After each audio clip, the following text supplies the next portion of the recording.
육군 참모 총장 아버지를 둔 사실을 숨긴 그녀에게 부대장은 이 애비가 뭐 그리 잘났냐며 끔찍한 가혹행위와 성희롱을 저지릅니다. 결국 한계에 몰려건 그녀의 전화 한 통이 군 전체를 뒤흔들고 자신의 상처를 수많은 후배들을 지키는 갑옷으로 만들어내는 한 군인의 이야기입니다. 늦가을에 칼바람이 대지를 할 기능 계절, 남과 북을 가르는 비무장지대의 철책선과 가장 가까운 땅 강원도 화천. 이곳은 대한민국에서 겨울이 가장 먼저 찾아오고 가장 늦게 떠나는 혹한의 왕국이었다. 그 심장에 자리한 제7보병사단 칠성부대, 그 중에서도 최정이라 불리는 수색대는 늘 실전과 같은 긴장감이 흐르는 곳이었다. 그 얼어붙은 땅에 한 명의 이질적인 존재가 발을 들였다. 갓 임관하여 소위 계급장을 단 23세째 수양. 그녀의 희고 야된 얼굴은 흙먼지와 초연에 익숙한 이곳의 풍경과는 어울리지 않는 한 폭의 수채화 같았다. 수연은 육군 사관학교를 수석으로 졸업한 인재 중에 인재였다. 강인한 정신력과 체력 비상한 전수리의 능력은 숱한 남생도들을 압도하고도 남았다. 그녀의 배경은 그 실력보다 더 화려했다. 대한민국 육군 조직의 정점이자 살아있는 전설로 불리는 사성장군, 육군 참모 총장 칠성대장이 바로 그녀의 아버지였다. 32년 수연에게 참모 총장의 딸이라는 꼬리표는 벗어 던지고 싶은 무거운 갑옷일 뿐이었다. 그녀는 아버지의 후광이 아닌 오롯이 자신의 힘으로 거친 파도를 헤쳐나가는 진짜 군인이 되기를 갈망했다. 누구의 배려도 동정도 원치 않았다. 가장 험하고 고된 곳에서 실력 하나로 스스로를 증명해 보이겠다는 결심. 그것이 그녀를 이곳 화천의 칠성무대 수색대로 이끌었다. 그러나 그녀의 불타는 의지와는 달리 현실의 벽은 차갑고 견고했다. 그녀가 배치된 수색 1중대의 중대장 오만석 대위는 부대 내에서도 악명 높은 인물이었다. 안 군대를 자신의 왕국으로 여기고 부하들을 자신의 출세를 위한 도구로만 생각하는 전형적인 구시대적 군인이었다. 부임 첫날 중대장실의 문을 열고 들어서는 수연을 본 그의 눈에 노골적인 격렬과 귀찮음이 스쳐 지나갔다. 그는 자리에서 일어나지도 않은 채 턱짓으로 그녀를 가리켰다. 내가 이번에 온다는 그 여자 소희인가? 최수연. 네, 그렇습니다. 중대장님. 즉, 요즘 군대가 무슨 애들 놀이터도 아니고 상부에서는 대체 무슨 생각으로 계집애를 이런 최전방 수색대에 보낸 건지 첫 대면부터 쏟아지는 모욕적인 언사. 수연은 아래 입술을 지그시 깨물었지만 조금의 동요도 내비치지 않았다. 지금은 말을 섞는 것보다 행동으로 보여주는 것이 옳다고 판단했다. 군인으로서 부여된 임무를 완수할 모든 준비가 되어 있습니다.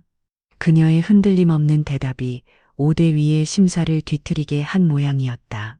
준비 좋아. 내 갓 계집애가 얼마나 대단한 준비를 했는지 내 두 눈으로 똑똑히 확인해 주지. 그날부터 오만석 대위의 지교하고 비열한 그룹 비밀이 시작되었다. 그는 군인의 임무와는 전혀 상관없는 모욕감을 주기 위한 잡무들을 수연에게만 전가했다. 간부 숙소 전체의 화장실 청소, 녹슨 페탄피 분류 작업, 심지어는 비 오는 날 질퍽거리는 연병장의 배수로를 맨손으로 파내라는 지시까지 내렸다. 수연은 이 모든 부당한 명령에 묵묵히 따라했다. 새벽 가장 먼저 일어나 연병장을 달렸고 모두가 잠든 심야까지 개인 정비 시간도 반납한 채 전술 연구에 몰두했다. 그녀의 초인적인 인내심에 처음에는 혀를 차던 사람들도 점차 말을 아끼기 시작했다. 그녀의 편이 전혀 없는 것은 아니었다. 중대의 선임하사인 박지훈 중사는 묵묵히 임무를 수행하는 그녀의 모습을 안타깝게 지켜보며 남몰래 도움의 손길을 건넨다. 훈련 후 지친 그녀에게 따뜻한 물 한 잔을 건네거나 오대위가 내린 부당한 작업 지시에 제가 돕겠습니다라며 슬쩍 그녀의 짐을 덜어주기도 했다. 소희님, 너무 마음에 담아두지 마십시오. 오대위님 원래 저렴 분입니다. 소희님 오시기 전에도 새로운 소임들한테 저런 식으로 군기 잡는 걸로 유명했습니다. 박중사의 조심스러운 위로의 수연은 잠시나마 숨통이 트이는 것을 느꼈다. 하지만 이 작은 온기만으로는 거대한 빙벽 같은 현실을 녹일 수 없었다. 오만석대 위의 아기는 더욱 깊고 음습한 곳을 향해 뻗어오고 있었다. 그는 수연의 육체를 꺾는 것만으로는 만족하지 못했다. 그녀의 자존심과 영혼을 완전히 짓밟아 스스로 두 손 두 발 닫을 곳을 떠나게 만들 심산이었다. 차가운 칠성의 별빛 아래 수연의 외로운 싸움은 이제 막 서막을 올리고 있었다. 오만석대 위의 아기는 시간이 흐를수록 더욱 노골적이고 교활해졌다. 그는 수연이 육체적 고통에 쉽게 굴복하지 않는다는 사실을 깨닫자 그녀의 여성성을 건드리며 정신적으로 무너뜨리는 방향으로 전략을 수정했다. 칠소희, 너무 딱딱하게 굳지 마. 여군이라고. 우리가 뭐 잡아먹나. 웃어. 웃는 게 예쁘네. 그는 공개적인 자리에서 다른 간부들이 모두 들으라는 듯 그녀의 외모를 평가하는 발언을 서슴지 않았다. 수치심의 얼굴이 붉어지는 수연의 반응을 즐기는 듯했다. 불필요한 신체 접촉도 잦아졌다. 좁은 복도를 지날 때 일부러 어깨를 강하게 부딪히거나 서류를 건네는 척하며 손등을 스치고 지나가는 시기였다. 매 순간이 불쾌하고 모욕적이었지만 실수로 위장한 그의 교미원 행동의 수연은 공식적으로 항의할 명분을 찾기 어려웠다. 그러던 어느 주말 사건이 터졌다. 그날은 부대 개방 행사가 있어 외부에서 손님들이 많이 찾아왔다. 행사가 끝나고 뒷정리를 하던 저녁, 오대위가 당직 근무 중이던 수연을 자신의 사무실로 호출했다. 채소희, 오늘 고생 많았어. 잠깐 앉아봐. 그는 평소와 달리 부드러운 목소리로 그녀에게 의자를 권했다. 턱 빈 사무실, 단둘만 남게 되자 수연은 본능적인 경계심을 늦추지 않았다. 너처럼 예쁘고 능력 있는 애가 왜 이런 험한 곳에 와서 고생인지 모르겠어. 내가 다 안타깝다. 안타까워. 그는 책상에 놓인 자신의 손을 내려다보며 혼자 말처럼 중얼거렸다. 그러고는 몸을 일으켜 수연의 곁으로 다가왔다. 다음 주에 내가 휴가인데 마침 너도 비번이다곤. 어때? 나랑 단둘이 동이안으로 드라이브 나갈까? 내가 아주 끝내주는 펜션을 아는데 거기서 하루 푹 쉬면서 회의다. 소주 한잔하면 세상 시름이 다 사라질 거야. 그의 입에서 나온 말은 수연의 머리를 망치로 내리치는 듯한 충격을 주었다. 단둘이 하루 푹 쉬고 오자는 말의 의미를 모를 리 없었다. 명백한 성희롱이자 추악한 제안이었다. 중대장님, 저는 군인으로서 사적인 만남은 어렵다고 생각합니다. 수연은 떨리는 목소리를 애써 억누르며 단호하지만 최대한 정중하게 거절의 의사를 밝혔다. 순간 오만석 대위의 얼굴에서 인잔 미소가 싹 사라졌다. 그의 눈이 차갑게 가라앉았다. 그는 자신의 제안이 거절당했다는 사실에 심한 모욕감을 느낀 듯했다. 뭐? 지금 내 제안을 거절하는 건가? 죄송합니다. 참나. 그는 어이가 없다는 듯 헛웃음을 터뜨렸다. 그러고는 갑자기 수연의 맥살을 잡을 듯 가까이 다가와 으르렁거렸다. 그의 얼굴이 분노로 일그러졌다. 야, 최수연. 내가 지금 뭐라도 되는 줄 알아? 소위 계급장 하나 달았다고 눈에 뵈는 게 없나? 내가 좋게 말하니까 이게 귀여월라. 그의 입에서 악취가 풍겼다. 수연은 공포에 질려 뒤걸음질 쳤지만 책상에 막혀 더 이상 피할 곳이 없었다. 충기기는 웃기지 마. 네 애비가 목을 어깨 잘나가냐? 웬만한 대령 연대장도 나한테는 함부로 못해. 어디서 굴러먹던 연인지 모르겠지만 빽이라도 믿고 이렇게 풍기는 거야. 그의 폭언은 날카로운 빗수가 되어 수연의 가슴에 박혔다.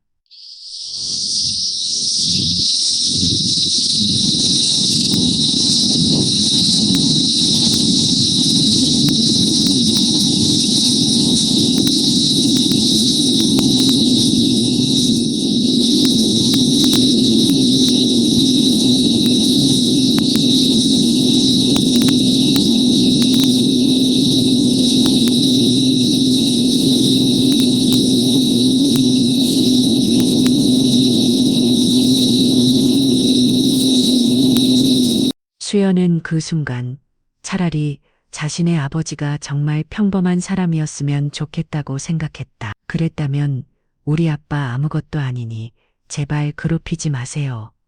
라고 울며 빗수라도 있었을 텐데. 그녀는 아무 대답도 하지 못하고 입술만 팔을 떨었다. 대답 안에 인연이 진짜 오대위가 손을 치켜드는 순간 사무실 문이 벌컥 열렸다. 중대장님 대대장님께서 긴급 호출하십니다. 박지훈 중사였다. 그는 굳은 얼굴로 두 사람을 번갈아 보며 외쳤다. 그의 기지로 수연은 최악의 상황을 명할 수 있었다. 오만석 대위는 분이 풀리지 않는다는 듯 거친 숨을 몰아쉬며 수연을 노려보다가 마지막에 사무실을 나갔다. 그가 사라지자마자 수연은 그 자리에 주저앉았다. 다리가 풀려 서 있을 수조차 없었다. 독사의 혓바닥이 핥히고 간 마음은 너덜너덜해져 있었다. 이제 이곳은 더 이상 그녀가 실력으로 증명할 수 있는 시험장이 아니었다. 그저 양육항식의 법칙만이 존재하는 추악한 밀림일 뿐이었다. 그녀의 마음속에 쌓아올렸던 단단한 방벽이 거대한 파도 앞에 위태롭게 흔들리기 시작했다. 오만석 대위의 폭언 이후 중대의 공기는 살얼음판처럼 차가워졌다. 그는 더 이상 수연 앞에서 친절한 선배인 척 연기하지 않았다. 대신 모든 중대원이 보는 앞에서 그녀를 투명인간 취급하거나 사소한 실수를 부풀려 인격적인 모독을 주는 방식으로 괴롭힘의 수위를 높였다. 채소히 내 눈에는 저게 똑바로 된 각으로 보이나 사관학교에서 대체 뭘 배운 거야. 내 목소리는 모기 소리냐. 군인이 그렇게 기어들어가는 목소리로 보고하면 누가 알아들어. 그의 목표는 명확했다. 수연의 자존감을 완전히 짓밟아 그녀 스스로 모든 것을 포기하고 떠나게 만드는 것. 그는 다른 간부들에게 최소연 소희가 나한테 개인적으로 만나자고 추근대더라는 식의 거짓 소문을 퍼뜨려 그녀를 사회적으로도 고립시켰다. 수연은 순식간에 행실이 가볍고 문제가 많은 여군 장교라는 좋은 글씨를 달게 되었다. 박지훈 중사를 제외한 그 누구도 그녀에게 말을 걸거나 그녀의 편을 들어주려 하지 않았다. 정신적인 압박은 수연의 육체를 좀먹어 들어갔다. 밤에는 잠을 이룰 수 없었고 음식은 모래알처럼 느껴졌다. 한때 누구보다 자신 있던 체력은 바닥을 드러냈고 집중력은 흐트러졌다. 그녀는 거울에 비친 자신의 모습을 보며 절망했다. 총기 넘치던 눈은 빛을 잃었고 굳게 담아 입술은 창백했다. 그리고 운명의 날이 다가왔다. 혹한기 야전 전술 훈련의 마지막 날 밤이었다. 며칠간 이어진 강행군으로 부대원 전체가 극도의 피로에 시달리고 있었다. 마지막 훈련 과제는 칠흑 같은 어둠을 들고 가상의 적 주요 시설을 파괴하는 야간 침투 훈련이었다. 유는 선두 공격조의 조장을 맡았다. 그녀가 부대원들을 이끌고 험준한 산길을 오르던 중 뒤에서 훈련을 감독하던 오만석 대위가 그녀의 곁으로 다가왔다. 야, 최수연, 길은 제대로 찾고 있는 거냐? 너 때문에 애꽃은 우리 부대원들만 얼어 죽게 생겼다. 그는 비아니한거리며 그녀의 어깨를 강하게 밀쳤다. 수연이 휘청거리자 그는 이것도 못 버티냐며 비우 숨을 흘렸다. 그리고는 똑바로 못해? 내가 직접 가르쳐줘야 정신을 차리겠나? 라고 소리치며 그녀의 등 뒤로 바싹 붙어섰다. 그리고는 갑자기 그녀의 허리를 강하게 끌어안았다. 자세가 이게 뭐야 자세가? 이렇게 중심을 잡아야지. 그의 행동은 더 이상 훈련 지도를 빙자한 접촉이 아니었다. 명백한 의도를 가진 힘을 이용한 성추행이었다. 그의 몸이 수연의 등에 밀착되고 그의 거친 숨결이 그녀의 목덜미에 닿았다. 수연의 온몸이 공포와 혐오감으로 얼어붙었다. 중대장님, 놓으십시오. 수연이 벼둥거리며 저항했지만 그는 더욱 힘을 주어 그녀를 짓눌렀다. 주변의 부대원들은 어둠과 피로 속에서 상황을 제대로 인지하지 못하는 듯했다. 그 순간 수연의 머릿속에서 무언가가 촉하고 끊어지는 소리가 들렸다. 그동안 강철 같던 이성으로 억눌러 왔던 모든 감정이 한꺼번에 폭발했다. 이 손 안 놔. 그녀는 비명을 지르며 온 힘을 다해 그를 밀쳐냈다. 그리고는 자신도 모르게 그의 뺨을 세게 후려쳤다. 짝하는 날카로운 파열음이 겨울밤의 정적을 갈랐다. 오만석 배우인은 잠시 충격에 빠진 듯 멍하니 서 있다가 이내 야수처럼 이성을 잃고 날뛰기 시작했다. 이 미친년이 지금 상을 폭행했어. 하극상이다. 이건 너 이제 끝났어 이려나. 그의 고함 소리에 모든 훈련이 중단되었다. 수많은 랜턴 불빛이 일제히 두 사람을 향했다.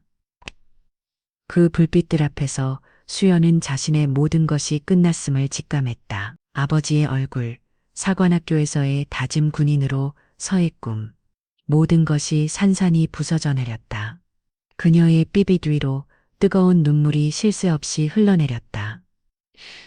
수연은 그 자리에 소총을 내팽개치고 비틀거리며 어둠 속으로 뛰기 시작했다. 어디로 가는지 무엇을 해야 하는지도 몰랐다. 그저 이 지옥에서 벗어나고 싶다는 본능만이 그녀를 움직였다. 한참을 달려 부대 외곽의 낡은 통신 안테나 아래에 다다다다서야 그녀는 힘없이 무릎을 꿇었다. 그리고 아이처럼 짐승처럼 목 놓아 울었다. 한참을 울어 더 이상 흘릴 눈물조차 남지 않았을 때 그녀는 떨리는 손으로 전투복 안주머니에 깊숙이 넣어두었던 휴대폰을 꺼냈다. 그리고 단축 번호 1번. 세상에서 가장 사랑하고 존경하는 한 사람의 번호를 길게 눌렀다. 몇 번의 신호음 끝에 언제나처럼 다정한 목소리가 들려왔다. 우리 딸 웬일이야? 훈련 중 아니었나? 아버지 최성 대장의 목소리였다.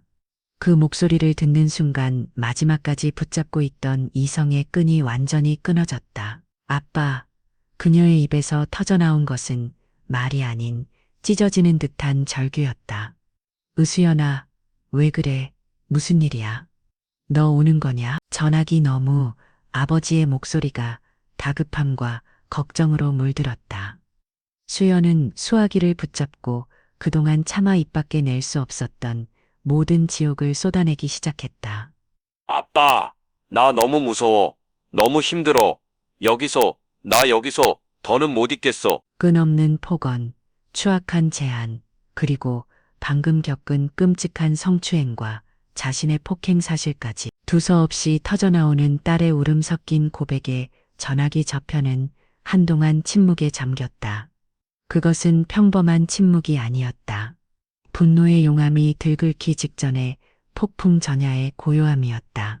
한참의 시간이 흐른 후 마침내 들려온 아버지의 목소리는 이전의 온기를 완전히 잃고 대한민국 육군을 호령하는 참모총장의 얼음처럼 차갑고 비정한 음성으로 변해 있었다. 그 개새끼. 계급하고 이름 그리고 부대 위치. 정확하게 말해 지금 당장. 그 목소리는 곧 화천의 작은 부대 위로 떨어질 거대하고 무자비한 철퇴의 서곡이었다. 최수연의 전화가 끊긴 후 시간은 멈춘 듯 했다. 그녀는 차가운 안테나 기둥에 기댄 채 동쪽 하늘이 희미하게 밝아오는 것을 멍하니 바라보았다. 모든 감정이 소진된 육신은 납처럼 무거웠고 머릿속은 텅 비어 있었다. 자신이 저지른 일의 결과를 가능할 힘조차 남아있지 않았다. 스스로의 힘으로 이루어 서겠다던 맹세, 아버지의 이름을 더럽히지 않겠다던 마지막 자존심. 그 모든 것을 제 손으로 부수고 아버지에게 전화를 걸었다. 그 사실이 그녀를 더 깊은 절망의 나락으로 밀어넣었다. 하지만 그녀가 모르는 사이 대한민국군 지휘체계 심장부에서 시작된 거대한 분노의 파도는 그 어떤 전파보다도 빠르고 은밀하게 최전방의 작은 왕국을 향해 뻗어나가고 있었다. 충청남도 계룡대 육군 본부 지하의 참모총장 집무실, 공기마저 얼어붙을 듯한 냉기가 감돌았다. 육군 참모총장 최성 대장은 수화기를 내려놓은 채 1분 넘게 미더도 없이 어둠을 응시했다. 그의 머릿속에서는 사랑하는 딸의 울음 섞인 절규가 끊임없이 메아리 쳤다. 장모니, 억감이 시우이 뭐듭니까? 라고 되묻던 자신의 목소리가 악마의 속삭임처럼 귓가를 맴돌았다. 자부심 강한 딸이 모든 것을 내려놓고 자신에게 전화를 걸기까지 얼마나 끔찍한 시간을 홀로 견뎌냈을까. 아버지로서의 무력감과 군 수장으로서의 책임감이 뒤섞여 그의 심장을 갈기갈기 찢었다. 길고 긴 침묵 끝에 그가 마침내 움직였다. 그의 눈빛은 더 이상 인자한 아버지의 것이 아니었다. 수십만 대군을 호령하며 적에게는 공포의 대상이었던 전쟁 기계의 냉혹한 빛이 이글거렸다. 그는 책상 위에 비상 호출 버튼을 눌렀다. 단 한 번의 호출. 몇 초 뒤 한치의 흐트러짐도 없는 자세의 장교 한 명이 집무실로 들어서었다. 육군본부 감찰실장. 피도 눈물도 없는 원칙주의자로 정평이 난 김도진 대령이었다. 부르셨습니까? 총장님, 김대령. 최희성 대장의 목소리는 낮고 건조했지만 그 안에 담긴 살기는 김도진 대령의 등골 맞아 선을 하게 만들었다. 지금부터 자네에게 전권을 위임한다. 헬기를 뛰어든 특임대를 동원하든 수단과 방법을 가리지 마라. 제출 보병사단, 수색대대 1중대, 중대장 오만석 대위. 오늘 해가 뜨기 전까지 그놈과 그놈에게 동조한 벌어질 새끼들 관련된 모든 것들의 숨통을 끊어라. 한 놈도 단 하나의 증거도 놓치지 마라. 이것은 감찰이 아니다. 적출이다. 명심하겠습니다. 김도진 대령이 칼 같은 경례와 함께 사라지자 최희성 대장은 힘없이 의자에 주저앉았다. 이것은 군의 기강을 바로 세우기 위한 공적인 임무잔자, 자신의 딸을 지옥으로 내몬 세상에 대한 한 아버지의 사적인 복수였다. 그 시각 낙내는 보이지 않는 전파가 되어 지휘 체계를 타고 내려오고 있었다. 한밤중 7사단장 관사의 비상직통 전화가 불길하게 울렸다. 6번 작전실에서 걸려온 전화였다. 금일 새벽 신원 미상의 육군 본부 직할 헬기가 그의 사단 관할 구역으로 진입할 예정이다. 절대 방해하거나 접근하지 말 것. 영문도 모른 채 일방적인 통보를 받은 사단장은 잠이 확 달아났다. 불길한 예감에 휩싸인 그는 즉시 예하 연대장에게, 연대장은 다시 수색 대대장에게 전화를 돌렸다. 무슨 일이야? 대체 누가 뭘 잘못한 건가? 원인 모를 공포가 안개처럼 퍼져나갔다. 수색 대대장 이정은 소령은 자신의 숙소에서 잠을 설치다 연대장의 다급한 전화에 벌떡 일어났다. 이소령, 자네 부대 무슨 일 터져나? 지금 6번 감찰실이 직접 오고 있다는 소문이 돌아. 그 순간 그는 며칠 전부터 보고받았던 일중대의 심상자는 분위기를 떠올렸다. 오만석 대위와 신임 최수연 소위 사이의 갈등. 그는 설마 하는 마음으로 일중대 행정반에 전화를 걸었다. 방직사관의 보고는 그의 심장을 철렁 내려앉게 했다. 최수연 소위가 훈련 중 하극상을 저질러 오만석 대위님께서 긴급 징계 보고서를 작성 중이십니다. 이정은 소령은 직감했다. 무언가 돌이킬 수 없는 일이 벌어졌음을. 그가 오만석에게 전화를 걸어 사실관계를 확인하려던 바로 그 순간이었다. 창밖에서 지축을 뒤흔드는 그 행음이 들려왔다. 연병장 위로 칠흑 같은 어둠을 가르며 날아온 검은색 특수작전 헬기 세대가 강력한 불빛을 뿜어내며 착륙하고 있었다. 그 어떤 부대마크도 없는 유령 같은 헬기였다. 훈련을 마치고 막사로 복귀하던 오만석 대위는 그 광경을 보고 그 자리에 얼어붙었다. 방금 전까지 최수연을 나락으로 떨어뜨릴 생각에 회심의 미소를 쟀던 그의 얼굴이 하얗게 질려갔다. 그는 아직 이유를 몰랐다. 하지만 뼛속까지 스며드는 공포가 그에게 속삭이고 있었다. 저 보이지 않는 낭매의 목표가 바로 자기 자신이라는 것을. 김도진 대령이 이끄는 감찰팀은 살아있는 강철 메스와도 같았다. 그들은 연병장에 내리자마자 한치의 오차도 없이 정해진 수순에 따라 움직였다. 이 시간부로 제출 보병사단 수색 대대 일중대는 육군 참모 총장의 직권 명령에 따라 완전 동세한다. 모든 외부와의 통신을 차단하고 전 병력의 영내 이동을 금지한다. 명령에 불응하는 자는 이적 행위로 간주 현장에서 직결 처분도 가능하다. 김대령의 얼음장 같은 목소리가 스피커를 통해 중대 전체에 울려 퍼졌다. 잠에 취해 있던 병사들은 혼비백산하여 막산에서 숨을 죽였다. 감찰팀 요원들은 순식간에 중대의 모든 출입구를 장악하고 행정반의 서류함과 컴퓨터를 봉인했다.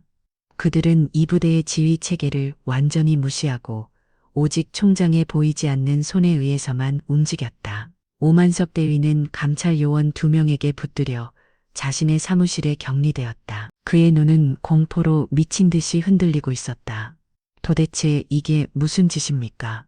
내가 누군지 알고 대대장님, 대대장님. 그는 애타게 대대장을 찾았지만 대대장 이적은 소령 역시 자신의 사무실 앞에서 감찰 요원들에게 출입을 저지당한 채 어쩔 줄 몰라 하고 있었다. 이곳에서 그들의 계급은 아무런 의미가 없었다. 김도진 대령의 첫 번째 임무는 피해자 확보였다. 그는 박지훈 중사를 호출했다. 박 중사는 극도의 긴장감 속에서도 자신이 본 모든 것을 정확하게 보고했다.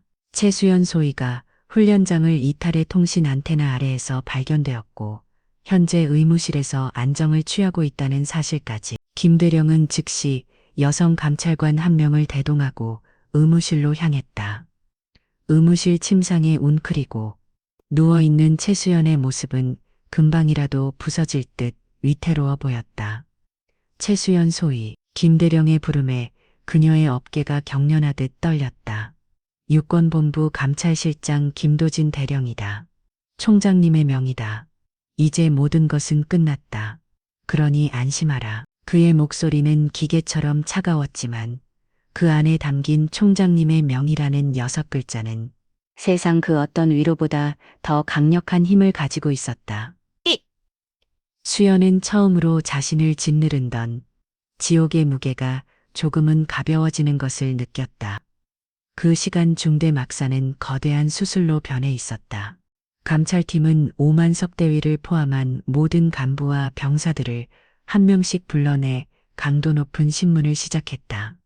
오만석 대위는 김도진 대령과 마주 앉자마자 마지막 발악을 시작했다.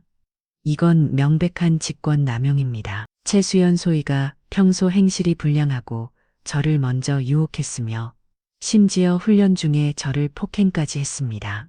이건 하극상입니다. 김도진 대령은 그의 말을 비웃으며 서류 뭉치 하나를 책상 위에 던졌다.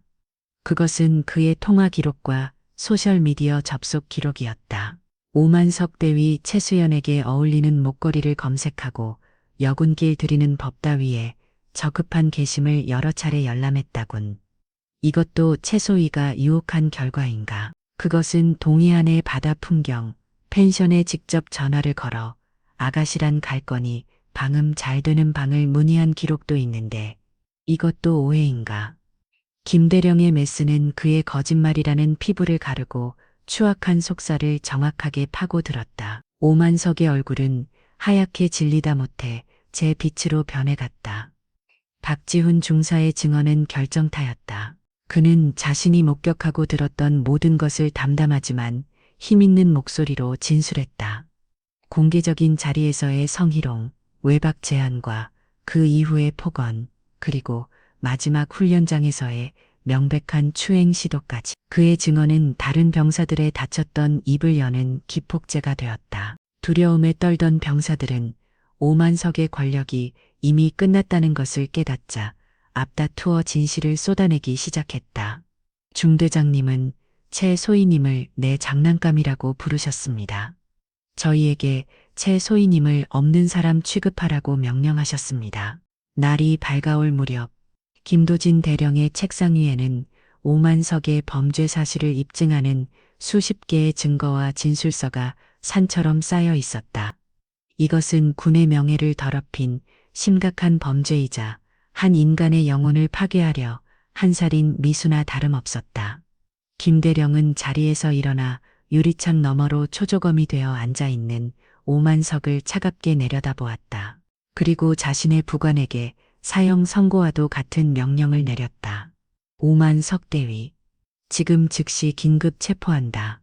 적용 가능한 모든 군법을 동원해 직권남용, 가혹행위, 위력에 의한 추행, 상관 모욕, 전투 준비 태세의 해이, 단 하나의 혐의도 빼놓지 마. 육군 중앙수사단으로 압송해 다시는 햇빛을 보지 못하게 만들어. 명령이 떨어지자마자 건장한 헌병들이 사무실로 들이닥쳐 그의 양손에 차가운 수갑을 채웠다. 어제까지 중대의 왕으로 군림하던 그는 이제 군번 없는 죄수가 되어 질질 끌려나갔다. 그 모습을 중대의 모든 인원이 숨죽인 채에 지켜보고 있었다. 강철의 메스는 썩어 문드러진 암덩어리를 흔적도 없이 완벽하게 도려냈다. 육군 참모총장의 직권남용으로 현역 중대장이 현장에서 체포된 사건. 그것은 군 전체를 뒤흔든 거대한 불벼락이었다. 소문은 빛의 속도로 퍼져나갔고 각급 부대 지휘관들은 비상에 걸렸다. 설마 우리 부대에도 또 하는 불안감에 자체적인 부조리 점검에 나섰고 특히 여군이 있는 부대에서는 지휘관들이 바짝 엎드려 몸을 사렸다. 오만석의 몰락은 군 전체에 뿌리 깊게 박혀있던 날고 부패한 관행에 대한 명백하고 무자비한 경고였다. 최수연은 사단 의무대 병실로 옮겨졌다.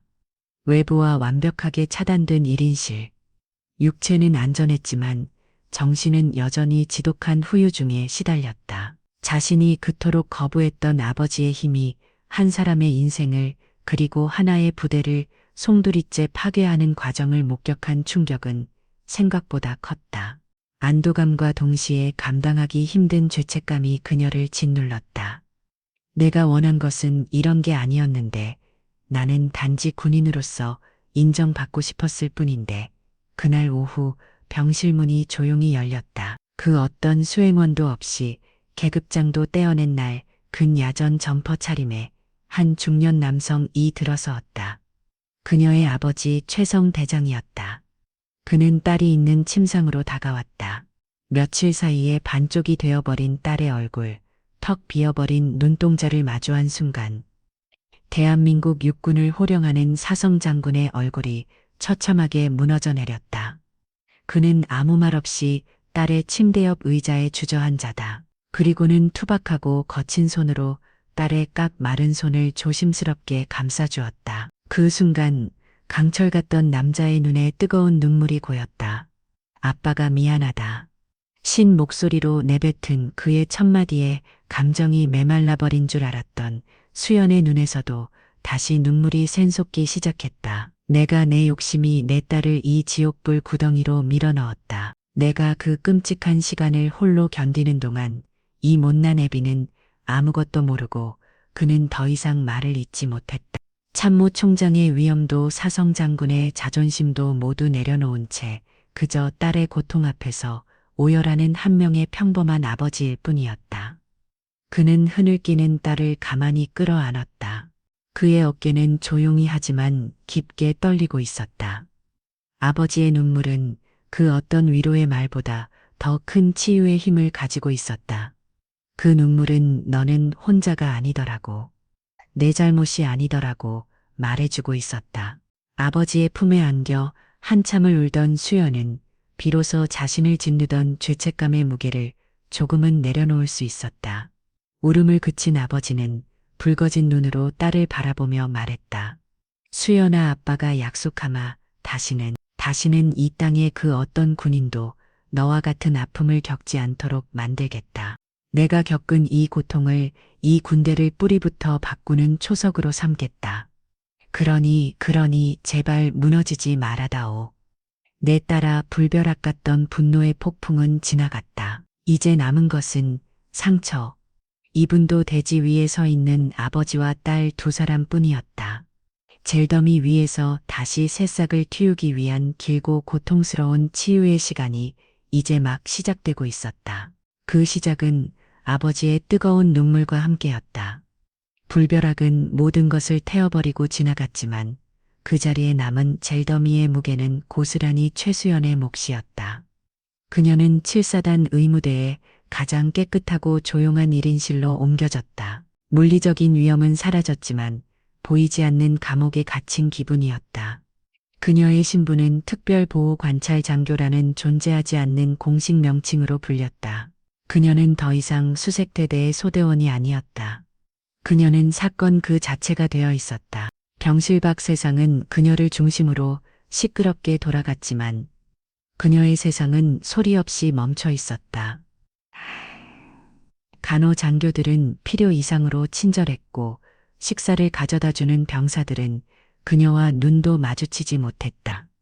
가끔 복도에서 마주치는 옛 부대원들은 마치 유령이라도 본 것처럼 화들짝 놀라 길을 비켜주었다. 그들의 시선 속에는 동정도 연민도 있었지만 그보다 더 큰 것은 우리의 평온을 깨뜨린 존재에 대한 불편함과 참모 총장의 딸이라는 거대한 권력에 대한 막연한 두려움이었다. 수연은 그 모든 시선의 무게에 짓눌려 차라리 투명 인간이 되고 싶다고 생각했다.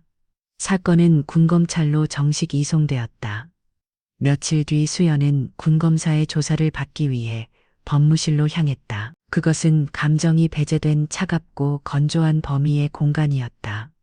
젊은 군검사는 딱딱한 목소리로 기계적인 질문을 던졌다. 피해자 최수연 소위, 당시 가해자 오만석 대위가 정확히 어떤 단어를 사용하여 외박을 제안했는지 구체적으로 진술해 주십시오. 피해자의 어깨와 등을 만졌다고 했는데 그 접촉 시간은 약 몇 초 정도였으니까. 당시 주변에 목격자는 있었습니까? 수연은 너덜너덜해진 기억을 억지로 헤집어 그 끔찍했던 순간들을 단어와 문장으로 재구성해야 했다.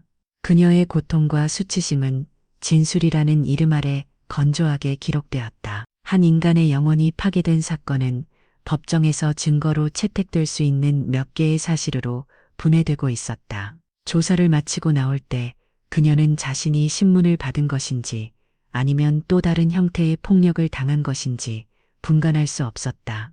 복도에서 박지훈 중사와 마주쳤다. 그 역시 참고인 조사를 받으러 온 길이었다. 며칠 만에 본 그의 얼굴은 눈에 띄게 수척해져 있었다. 박 중사님, 소희님, 몸은 괜찮으십니까? 덕분에 괜찮습니다. 정말 감사합니다. 그리고 죄송합니다. 수연의 사과에 박 중사는 애쓰 웃어 보였다. 소희님께서 죄송하실 일이 아닙니다. 저는 군인으로서 당연히 해야 할 일을 했습니다. 하지만 그의 미소드 위에는 어두운 그늘이 드리워져 있었다. 그가 중대장을 배신한 놈으로 낙인 찍혔다는 소문은 이미 파다했다. 함께 근무하던 부사관들 중 일부는 그를 노골적으로 피했고 심지어 너 때문에 우리 중대가 풍비박산났다며 원망 섞인 말을 던지기도 했다. 정의를 위한 그의 용기는 그를 조직 내에서 외로운 섬으로 만들고 있었다. 그 사실이 수연의 마음을 더욱 무겁게 짓눌렸다. 그날 저녁 대대장 이정은 소령이 병문안을 왔다. 그는 유명한 지휘관이었지만 이런 종류의 문제를 다루는 데는 서툴렸다. 그는 한참을 머뭇거리다 간신히 준비해온 말을 꺼냈다. 제 소위 지휘관으로서 부대 관리에 소홀했던 점 깊이 사과하네. 이런 불미스러운 일이 발생한 것에 대해 책임을 통감하고 있네. 그의 사과는 진심이었겠지만 수연에게는 공허하게 들렸다. 그것은 한 인간의 상처에 대한 공감이라기보다는 자신의 지휘 경력에 흠집이 난 것에 대한 행정적인 유감 표명에 가까웠다. 그는 군대라는 거대한 기계의 부품으로서 고장난 다른 부품을 어떻게 처리해야 할지 몰라 당황하고 있을 뿐이었다.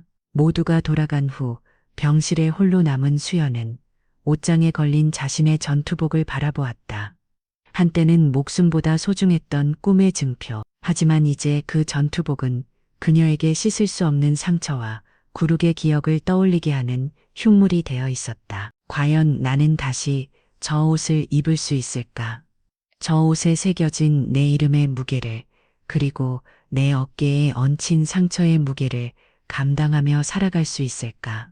끝없는 질문 속에서 그녀는 표류하고 있었다. 안전한 병실이라는 요새 안에서 그녀는 스스로의 상처에 갇혀 서서히 침몰하고 있었다. 공식적인 장기 휴가 명령이 내려졌다. 최수연은 지급지급한 화천의 군복을 벗고 서울에 있는 집으로 돌아왔다. 군용 차량이 멀어지고 익숙한 도시의 풍경이 눈에 들어오는 순간 그녀는 잠시 해방감을 느꼈지만 그것도 잠시뿐이었다. 그녀의 마음은 여전히 철책선 안에 겨울에 갇혀 있었다. 오랜만에 돌아온 집은 낯설 만큼 평화로웠다. 딸이 돌아온다는 소식에 온갖 음식을 장만해 놓은 어머니는 현관에서 수연의 얼굴을 보자마자 와락 끌어안고 말없이 등을 토닥였다. 그 어떤 굳이 짐도 질문도 없었다. 그저 따뜻한 체온만이 얼마나 힘들었니? 라고 말해주고 있었다. 수연은 며칠 동안 외부와의 모든 접촉을 끊고 방 안에서만 지냈다. 잠을 자고 밥을 먹고 책을 읽으려 했었지만 글자들은 눈에 들어오지 않았다. 도시의 활기찬 소음은 마치 방은 벽 너머오 소리처럼 아득하게만 들렸다. 하지만 트라우마는 예고 없이 일상의 틈을 비집고 들어왔다. 드라마에서 남자 배우가 고함을 치는 장면에 심장이 철렁 내려앉았고 붐비는 백화점에서 누군가 등 뒤를 스치자저도 모르게 비명을 지르며 주저앉을 뻔했다. 오만석의 얼굴, 그의 목소리, 그의 역겨운 숨결이 시도 때도 없이 그녀를 덮쳤다. 육체는 이곳에 있었지만 영혼은 여전히 그날 밤의 훈련장에 묶여 있었다. 어머니는 그런 딸의 모습을 지켜보며 조심스럽게 말을 꺼냈다. 수연아, 이제 그만해도 돼. 넌 할 만큼 했어. 꼭 군인이 아니어도 내가 할 수 있는 일은 세상에 너무나 많다. 다시 학교로 돌아가서 공부를 더 하는 건 어떻게니? 엄마는 더 이상 내가 아파하는 걸 볼 수가 없구나. 어머니의 제안은 달콤했다. 모든 것을 지워버리고 평범한 23세 여자로 돌아가는 길, 상처를 잊고 안전한 울타리 안에서 새로운 삶을 시작하는 것. 수연은 그 제안에 강하게 흔들렸다. 그러던 어느 날 아버지의 주선으로 한 사람을 만나게 되었다. 육군 본부 양성평등센터의 센터장을 맡고 있는 이선주 중장이었다. 그녀는 여군에게는 유리천장 그 자체였던 군 조직에서 오직 실력 하나로 별을 단 입지전적인 인물이었다. 약속 장소에 나타난 그녀는 군복이 아닌 단정한 원피스 차림이었지만 부드러운 미소 속에서도 날카로운 지성과 강인한 의지가 느껴졌다. 최수연 중이라고 불러야 하나? 아직 소이지 만나서 반가워요. 그녀는 딱딱한 격식 대신 따뜻한 언니처럼 수연을 대했다. 얼마나 힘들었을지 상상도 안 가네. 다 때려치우고 싶을 거야. 당연해. 그런데 말이야. 수연 씨. 이선주 중장은 진지한 눈빛으로 그녀를 바라보았다. 수연 씨가 겪은 그 일은 그냥 운이 나빠서 당한 사고가 아니야. 군대라는 조직이 수십 년간 묵인하고 방치해온 골마 터질 수밖에 없었던 종양 같은 거지. 대부분의 사람들은 그 종양을 못 본 척하거나 자기 일이 아니라고 외면해. 그런데 수연 씨는 자신의 모든 것을 걸고 그걸 터뜨린 거야. 그녀의 말은 수연이 외면하고 싶었던 진실을 정면으로 찌르고 있었다. 여기서 도망치는 건 가장 쉬운 길이야. 하지만 그렇게 되면 그 종양은 이름만 바꾼 채 다른 곳에서 또 자라나겠지. 누가 그걸 막을 수 있을까? 결국 그 고통을 겪어본 사람, 그 아픔의 깊이를 아는 사람, 많이 그걸 막을 수 있어. 수연 씨의 상처는 약점이 아니야. 그 무엇과도 바꿀 수 없는 강력한 무기이자 자산이 될 수 있다는 걸 잊지 마. 이선주 준장과의 만남은 수연의 마음에 거대한 파문을 일으켰다. 도망치는 것은 진정한 해방일까? 아니면 평생 피해자라는 과거에 갇혀 사는 또 다른 감옥은 아닐까? 그 주 주말 수연은 아버지와 함께 실내 사격장을 찾았다. 아주 오랜만에 손에 준 건 촛대 묵직하고 차가운 감촉. 그녀는 호흡을 가다듬고 표적지를 향해 격발했다. 탕, 탕, 탕, 총알은 정확하게 관역의 중심을 꿰뚫었다. 콧꽃을 찌르는 화약 냄새가 역겹지 않았다. 오히려 혼란스러웠던 정신을 맑게 해주는 기분이었다. 그 순간 그녀는 깨달았다. 자신이 두려워했던 것은 군대 그 자체가 아니었다. 그 안에서 아무것도 할 수 없었던 무력한 자신이었다. 그 무력감을 극복하는 길은 군복을 벗는 것이 아니라 그 군복의 의미를 스스로 다시 정의하는 것이었다. 사격장을 나온 수연은 결심한 얼굴로 아버지에게 말했다. 아버지, 저 돌아가겠습니다. 그녀의 눈빛은 더 이상 방황하는 어린아이의 것이 아니었다. 자신의 길을 찾은 군인의 눈빛이었다. 하지만 예전과 같은 곳으로는 가지 않겠습니다. 제 상처가 다른 누군가에게는 약이 될 수 있는 곳으로 가고 싶습니다. 저를 제가 가장 필요한 곳으로 보내주십시오. 그 말을 듣는 채성 대장의 얼굴에 아주 오랜만에 자랑스러움과 안도감이 뒤섞인 옅은 미소가 번져갔다. 자신의 딸이 가장 깊고 어두운 터널을 스스로의 힘으로 빠져나오고 있음을 그는 알 수 있었다. 최수연의 새로운 발령지는 파격적이었다. 육군 장교 후보생 학교 COS의 리더십 및 부대 지휘 교관. 이제 막 장교로 임관할 수백 명의 후보생들에게 지휘관의 첫 덕목과 자세를 가르치는 자리였다. 그것은 대한민국 육군의 미래를 설계하는 곳이자 제2, 제3의 5만석을 막을 수 있는 가장 중요한 최전선이었다. 이 선주 준장의 강력한 추천과 딸의 의지를 존중한 아버지의 최종 결재가 만들어낸 결과였다. 화천에 상막했던 부대와는 발리 후보생 학교는 잘 정돈된 대학 캠퍼스처럼 생기가 넘쳤다. 수연을 맞이한 것은 더 이상 의심과 동정의 눈빛이 아니었다.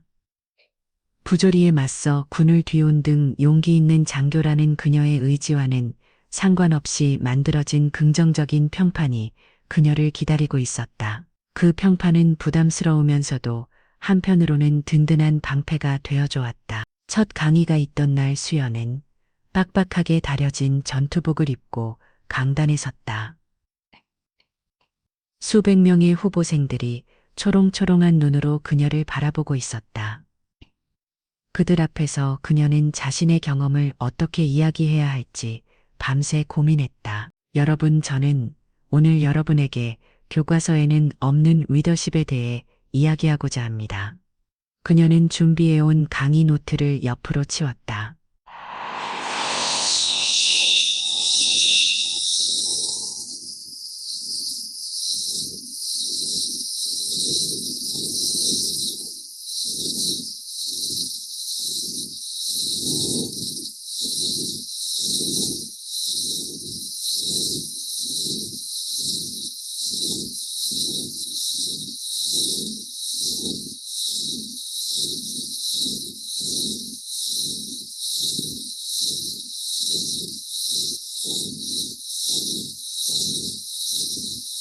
그리고 저는 제가 복무했던 부대에서 군인으로서 그리고 한 인간으로서 가장 깊은 절망을 경험했습니다.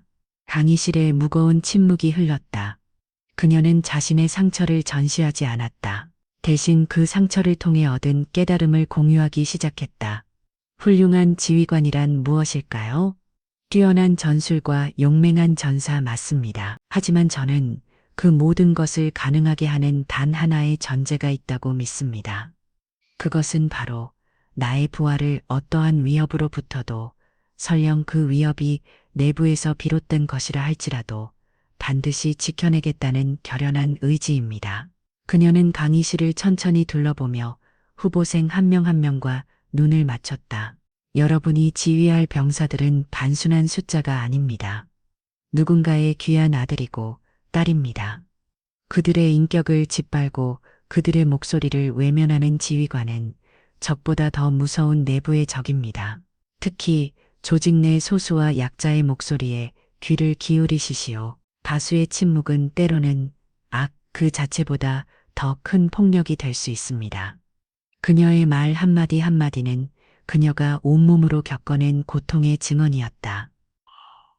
그 어떤 화려한 미사여구나 이런보다도 후보생들의 가슴에 깊고 뜨겁게 파고들었다. 강의를 듣는 여군 후보생들의 눈에는 이미 눈물이 그런 맺혀 있었다. 그들은 수연의 모습에서 자신들이 가야 할 길에 희망과 등불을 보고 있었다.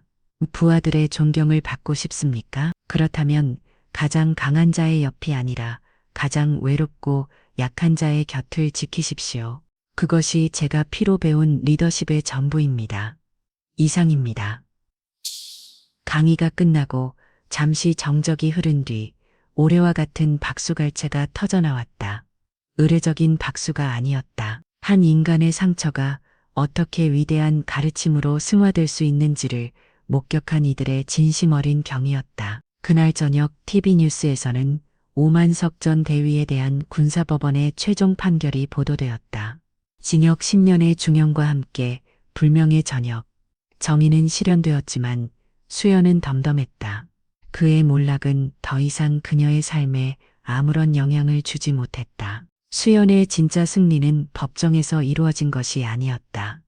바로 오늘 점항의 잿더미 위에서 수백 명의 미래를 책임질 희망의 씨앗을 심은 이 강단에서 이루어진 것이었다. 그녀는 더 이상 상처 입은 피해자가 아니었다. 스스로 상처를 돋고 일어나 다른 일을 위해 피어난 잿더미 속의 꽃이었다. 이듬해 여름. 끈질기게 버티던 겨울의 기억 위로 싱그러운 녹음이 완연하게 내려앉았다. 최수연의 어깨 위 계급장은 어느새 한 줄이 더 늘어난 중위를 가리키고 있었다. 2년 가까운 시간 동안 그녀는 장교 후보생 학교에서 가장 대체 불가능한 존재가 되어 있었다. 그녀의 강의는 언제나 가장 먼저 수강 신청이 마가되었고 그녀가 감독하는 훈련은 가장 힘들지만 가장 많은 것을 배울 수 있는 시간으로 정평이 나 있었다. 그날 수연은 졸업을 앞둔 후보생들의 마지막 종합 전술 훈련을 지휘하고 있었다. 짙은 위장 크림을 바른 그녀의 얼굴은 땡벽에 걸려 있었지만 그 눈빛만은 한치의 흔들림 없이 날카롭게 빛났다. 그녀는 더 이상 강단 위에서 이론을 가르치는 강사가 아니었다. 실전의 한복판에서 부하들의 생사를 책임져야 하는 냉철한 지휘관 그 자체였다. 3조자, 지금 적의 화망에 그대로 노출되어 있다. 즉시 연막탄을 사용해서 시야를 차단하고 우회 기동하라. 머리로만 싸우지 마. 5조 통신 불량. 지휘관은 입이 아니라 심장으로 소통하는 거다. 부하들의 눈빛을 읽어라. 그녀의 지적은 칼날 같았지만 그 끝에는 언제나 상대를 향한 깊은 신뢰와 애정이 담겨 있었다. 후보상들은 그런 그녀를 단순한 교관 이상으로 자신들이 닮고 싶은 진짜 군인의 표상으로 여기고 있었다. 치열했던 훈련이 끝나고 흙먼지를 뒤집어쓴 채 잠시 숨을 고르던 수연의 앞에 한 명의 상사가 다가와 경례를 붙였다. 말끔한 전투복 차림에 자신감 넘치는 표정. 2년 전 그녀를 위해 모든 것을 걸었던 박지훈 중사. 이제는 당당한 박지훈 상사였다. 그 역시 부사관 학교의 우수 교관으로 선발되어 오늘은 합동훈련차 이곳을 방문한 것이었다. 충성, 중위님 여전히 대단하십니다. 박 상사도 이제는 눈빛에서부터 베테랑의 향기가 나는군.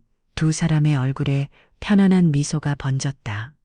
그들은 더 이상 어둡고 아픈 과거를 공연 관계가 아니었다. 각자의 자리에서 육군의 미래를 책임지고 있다는 자부심과 신뢰를 나누는 굳건한 전우였다. 중위님께서 이곳에서 뿌린 씨앗들이 저희 부사관 학교까지 영향을 미치고 있습니다.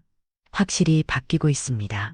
예전 같았으면 상상도 못했을 토론 문화가 생겨나고 부하의 인격을 존중하는 것이 지휘관의 첫 번째 덕목이라는 인식이 자리 잡고 있습니다. 그 시작을 중위님께서 만들어 주셨습니다. 나 혼자 한 일이 아니지. 박 상사처럼 용기 있는 사람들이 함께 주었기에 가능했던 일이야. 그의 존재는 수연이 걸어온 길이 결코 외롭거나 헛되지 않았음을 증명해주고 있었다. 그날 저녁 연구실에서 훈련 결과 보고서를 정리하고 있는 수연에게 한 명의 젊은 소위가 찾아왔다. 그녀는 수연이 처음으로 맡았던 기수의 제자이자 얼마 전 예전 부대로 배치받았던 신임 장교였다. 교관님, 안희중이님 들을 말씀이 있습니다. 그녀의 얼굴에는 기쁨과 함께 미묘한 고민이 서려 있었다. 무슨 일인가? 이소희, 제가 이번에 자대 배치를 받았는데 연대장님께서 저를 작전 장교가 아닌 정은 장교로 보직 발령 내셨습니다. 예이. 여군은 전투 지휘보다는 부드러운 소통이 더 어울린다면서 저를 배려해 주신 거라고 합니다. 그것은 오만석이 저질렀던 폭력과는 결이 다른, 하지만 여전히 군내에 존재하는 또 다른 형태의 거대한 벽이었다. 선의와 배려라는 이름으로 포장된 교묘하고도 완고한 차별. 수연은 잠시 과거의 자신을 떠올렸다. 예전의 그녀였다면 함께 분노하며 당장이라도 나서서 문제를 해결해 주려 했을 것이다. 하지만 이제 그녀는 알았다. 진정한 성장은 스스로 벽을 넘었을 때 이루어진다는 것을. 이소희, 자네의 능력이 아깝다고 생각하나? 네, 그렇습니다. 저는 최전선에서 직접 부하들을 지휘하고 싶습니다. 좋아. 그럼 싸워서 증명해. 수연은 서랍에서 종이 한 장을 꺼내 그녀 앞에 내밀었다. 감정에 호소하지 마. 그건 약자의 무기다. 내가 가진 모든 데이터를 정리해 너의 훈련 성적, 체력 측정 결과, 동기들의 평가, 그리고 내가 작전 장교로서 부대에 기여할 수 있는 구체적인 계획까지. 그걸 가지고 연대장님을 다시 찾아가. 배려에 감사드리지만 제 능력은 이곳에서 더 크게 쓸 수 있다고 확신합니다. 라고 논리와 실력으로 설득해. 그게 바로 지휘관의 방식이야. 그리고 그녀는 따뜻한 미소와 함께 덧붙였다. 물론 그 싸움이 외롭지 않도록 내가 뒤에서 버텨주고 있을 테니 걱정 말고. 후배의 눈에 다시금 희망과 용기의 불꽃이 타오르는 것을 보며 수연은 비로소 완전한 치유를 느껴갔다. 그녀는 이제 상처 입은 피해자가 아니었다. 다른 이의 상처를 보듬고 그들이 스스로 일어설 수 있도록 등을 밀어주는 단단한 조력자이자 선배가 되어 있었다. 늦은 밤 숙소에서 창밖을 내다보던 그녀에게 전화가 걸려왔다. 이제는 전역하여 평범한 일상을 보내고 있는 아버지였다. 의우리 딸, 오늘 고생 많았겠구나. 내 새끼들 졸업시키는 기분이 어떠냐. 아버지의 농담 섞인 따뜻한 목소리에 수연은 웃음을 터뜨렸다. 그들의 대화에는 더 이상 아픔이나 분노의 흔적이 없었다. 서로의 안위를 묻고 일상을 공유하고 미래를 응원하는 세상, 모든 아버지와 딸의 평범한 대화, 많이 오고 갈 뿐이었다. 전화를 끊고 수연은 책상 서랍 깊숙한 곳에 넣어두었던 낡은 소위 수첩을 꺼냈다. 그리고 마지막 페이지에 글을 남겼다. 상처는 사라지지 않는다. 다만 그 위에 더 크고 단단한 근육을 키울 수 있을 뿐이다. 나의 흉터는 이제 수많은 별들을 길러내는 가장 비옥한 토양이다. 그녀는 수첩을 닫고 창밖을 바라보았다. 후보생 학교의 수많은 막사와 강의실 창문 너머로 환한 불빛들이 밤하늘의 별처럼 반짝이고 있었다. 그녀를 집어 3kg 했던 점항의 불꽃은 이제 그녀의 손안에서 수많은 별들을 밝히는 꺼지지 않는 회불이 되어 타오르고 있었다. 그녀의 길고 길었던 전쟁은 끝났다. 그리고 상처 입은 군인이 아닌 새로운 리더들을 길러내는 진정한 사명은 바로 오늘 이곳에서 다시 시작되고 있었다.